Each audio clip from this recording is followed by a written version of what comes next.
بسم اللہ الرحمن الرحیم۔ شروع اللہ کے نام سے جو بڑا مہربان اور نہایت رحم والا ہے۔ مشہور امریکی باکسر محمد علی ایک دن اپنی بیٹی لیلا علی کو اسکول سے چھٹی کے بعد واپس گھر جا رہا تھا تو راستے میں ٹریفک سگنل پر ایک بوڑھا جو کہ ایک ٹانگ سے محتاج تھا، اس کی دو بیٹیاں ہاتھ میں غبارے اور بچوں کے کھلونے لیے ہر گاڑی کے پاس جا رہی تھی۔ ایک بچی جس کے ہاتھ میں غبارے پکڑے ہوئے تھی وہ محمد علی باکسر کی گاڑی کے پاس آئی۔ یہ لڑکی مذہباً عیسائی تھی جس کا نام کیتھرین تھا۔ اس وقت گاڑی سگنل پر رکی ہوئی تھی تو اس لڑکی نے گاڑی کے شیشے سے محمد علی کی بیٹی لیلا علی کو اپنے غبارے اور کھلونے وغیرہ دکھائے تاکہ بچی کچھ پسند کرے اور اپنے والد سے خریدنے کی ضد کرے۔ اس سے پہلے کہ لیلا علی کچھ کہتی، محمد علی نے اس عیسائی بچی کیتھرین کو اپنے پاس بلایا، اس کے ساتھ ہاتھ ملایا اور اس کا نام پوچھنے کے بعد اس سے کہا کہ آپ کے ہاتھ میں یہ سارے کھلونے اور غبارے کتنے ڈالرز کے ہیں؟ اس لڑکی نے کہا یہ سارے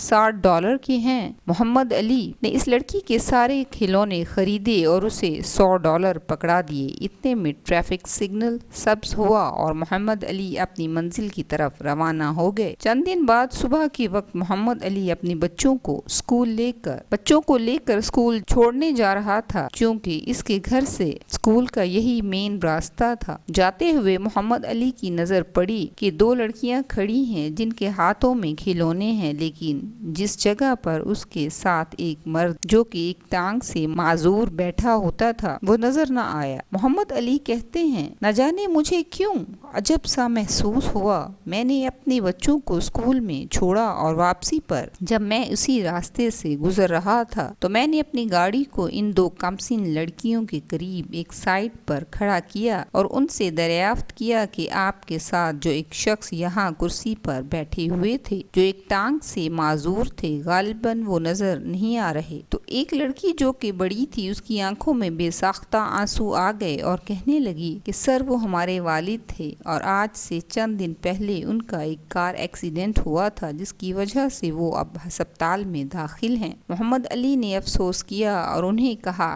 ہسپتال میں انہیں رقم کی ضرورت ہوگی، لیکن اس لڑکی نے کہا خاص رقم کی ضرورت نہیں ہے۔ اچانک چھوٹی لڑکی نے محمد علی باکسر سے کہا میں بھی اسکول جانا چاہتی ہوں جبکہ میرے والد منع کرتے ہیں کیونکہ آپ جانتے ہیں کہ وہ معذور ہیں اور ہمارے گھر کا چولہا نہیں جلتا۔ محمد علی کہتے ہیں کہ اس لڑکی کے الفاظ مجھے ایسے لگے کہ جیسے میری سگی بیٹی اسکول میں پڑھنے کی ضد کر رہی ہو۔ نہ جانے مجھے کیوں خیال آیا کہ ایک طرف میری بیٹی خوشی سے اسکول پڑھنے نہیں جاتی جبکہ یہ غریب پڑھنے کے لیے ترس رہی ہے تو کیوں نہ اپنی ہی بیٹی سمجھ کر اسے پڑھاؤں۔ میری سگی بیٹی نہ صحیح خدا کرے یہی پڑھ جائے۔ اور میں اس وقت ان دونوں لڑکیوں کو اپنی گاڑی میں بٹھایا، ان کے کھلونے اپنی گاڑی میں رکھے اور سب سے پہلے ہسپتال گیا، ان کے والد سے بات چیت کی۔ ڈاکٹرز نے مجھے بہت زیادہ پروٹوکول دیا تو میں نے ان سے کہا کہ یہ میرے عزیز دوست ہیں، آپ ان کا خیال رکھیے گا۔ ڈاکٹر نے مجھے تسلی دی۔ میں نے کیتھرین سے اس کے والد کا نام پوچھا تو اس نے بتایا کہ ان کا نام سامن ہے۔ میں نے اس کے والد سے ان دونوں لڑکیوں کو اسکول بھیجنے کی اجازت مانگی اور کہا کہ ان کو وظیفہ بھی دیا جائے گا۔ سامن پیٹرسن کی آنکھوں میں ایک دم سے نمی اتری جیسے اس کی آنکھیں میرا شکریہ ادا کر رہی ہوں۔ میں نے ان لڑکیوں کو ان کے گھر کے نزدیک ایک اسکول میں داخل کروا دیا۔ ان کے تمام تعلیمی اخراجات بجائے گورنمنٹ سے یہ ادارے سے کروانے کی بجائے خود اپنی ذات سے کرنا زیادہ مناسب سمجھا۔ یہ بات میرے ان لڑکیوں اور ان کے والد اور ایک اسکول ٹیچر کے درمیان کے علاوہ کسی کو معلوم نہیں تھی۔ میں ہر 2-4 مہینے بعد اس اسکول میں جاتا، ٹیچر سے ان لڑکیوں کے بارے میں دریافت کرتا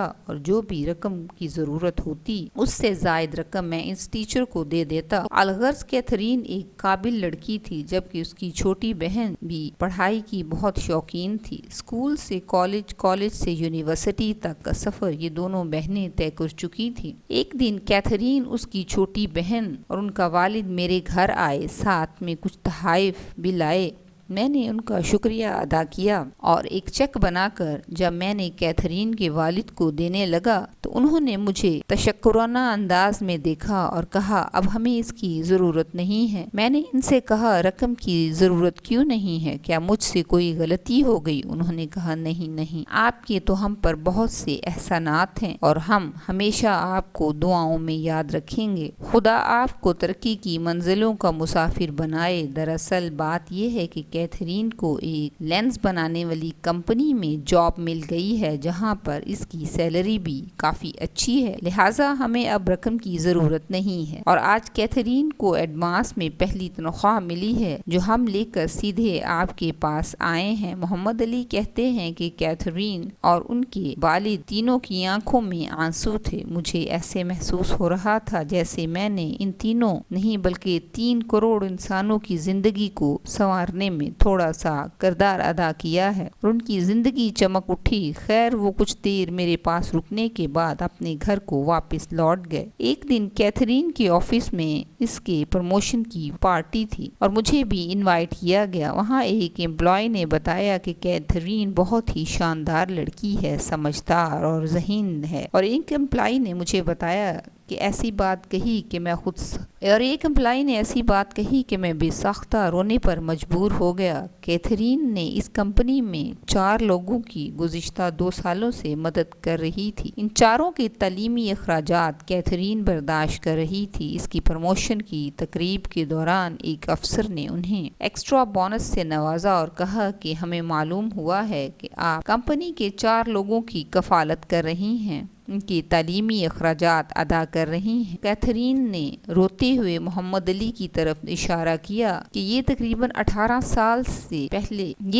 18 سالوں میں پہلی دفعہ تھا کہ کیتھرین نے کسی کو یہ بتایا ہوا کہ میں آج اس مقام پر ہوں وہ محمد علی کی وجہ سے ہوں۔ اس سے پہلے نہ کبھی کیتھرین یا اس کے والد نے کبھی کسی سے اظہار کیا اور نہ ہی کبھی محمد علی نے کسی کو یہ بتایا۔ میں ان کے گھر کی یہ کہ میں ان کی تعلیمی اخراجات برداشت کر رہا ہوں یا ان کی کفالت کر رہا ہوں۔ آج سے پہلے ایسے کبھی نہیں ہوا تھا۔ کیتھرین اس قدر روئی کہ اس سے بولا بھی نہیں جا رہا تھا۔ مجبوراً محمد علی اپنی جگہ سے اٹھے اور کیتھرین کو حوصلہ دیا، انہیں گلے سے لگایا اور کہا کہ میں آپ کی کفالت کرنے والا کون ہوتا ہوں؟ میں تو ایک ذریعہ ہوں، کفالت کرنے والا تو اوپر بیٹھا ہوا ہے جو سب کی کفالت کرتا ہے۔ کیتھرین نے تاریخی جملے کہے کہ اگر یہ شخص میری مدد نہ کرتا تو ہماری کفالت نہ کرتا تو میں آج یہاں کبھی نہ پہنچتی، اور اگر میں یہاں آج نہ پہنچتی تو ان لوگوں کی آج میں کفالت نہ کر رہی ہوتی جن کی تعلیمی اخراجات آج میں برداشت کرنے کا ذریعہ بنی ہوں۔ میں وہ کبھی نہ کر سکتی تو سارا کریڈٹ محمد علی کو جاتا ہے۔ کیتھرین کے روتے ہوئے سب سے انوکھی بات یہ کہی کہ مجھے اس شخص نے جو کہ خود مسلمان تھا اور ہم عیسائی تھے، اس نے کبھی بھی ہمیں یہ محسوس نہیں ہونے دیا کہ میں مسلمان ہوں اور تم کرسچن ہو اور میں تم پر نیکی کر رہا ہوں، تم پر احسان کر رہا ہوں، اور نہ ہی کبھی محمد علی نے ہم سے مسلمان ہونے کا کہا کہ آپ اپنا مذہب تبدیل کریں۔ اس موضوع پر ہماری 18 سالوں میں کبھی بات نہیں ہوئی، لیکن آج میں خوشی سے اعلان کرتی ہوں کہ اگر مسلمان ہونا محمد علی جیسا ہوتا ہے تو ہاں میں مسلمان ہوں، اور میں اپنی ساری زندگی کوشش کروں گی کہ محمد علی کے جیسے مسلمان بن کر دیگر عیسائیوں کو اپنے کردار سے متاثر کر کے مسلمان بننے پر مجبور کر دوں۔ اس وقت محمد علی بھی بے ساختہ رونا شروع ہو گئے۔ ایسا پہلی دفعہ تھا کہ محمد علی نے اس تقریب کے دوران سارا واقعہ کو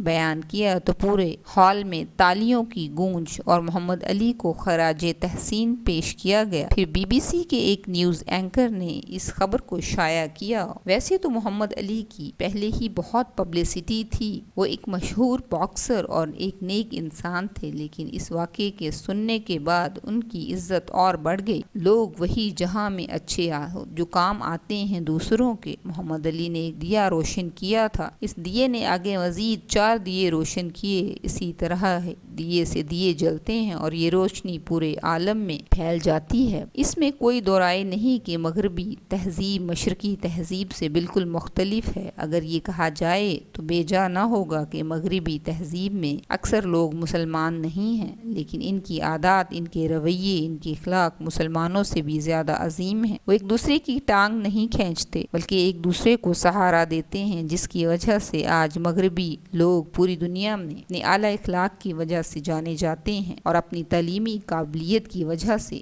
جانے جاتے ہیں۔ امریکہ کو امریکہ بنانے میں محمد علی جیسے لوگ اور کیتھرین جیسی عورتیں نہ ہوں تو یہ ملک کب کا پسماندہ ملکوں میں سے ایک بن چکا ہوتا۔ شیکسپیئر نے بالکل ٹھیک کہا ہے کہ بڑا انسان وہ ہرگز نہیں ہے جس کے پاس مال و دولت ہے، بلکہ بڑا انسان وہ ہے جو دوسروں کا خیال رکھتا ہے۔ تو اللہ تعالیٰ ہمیں دوسروں کی مدد کرنے والا اور اپنی مخلوق پہ رحم کرنے والا بنائے، آمین۔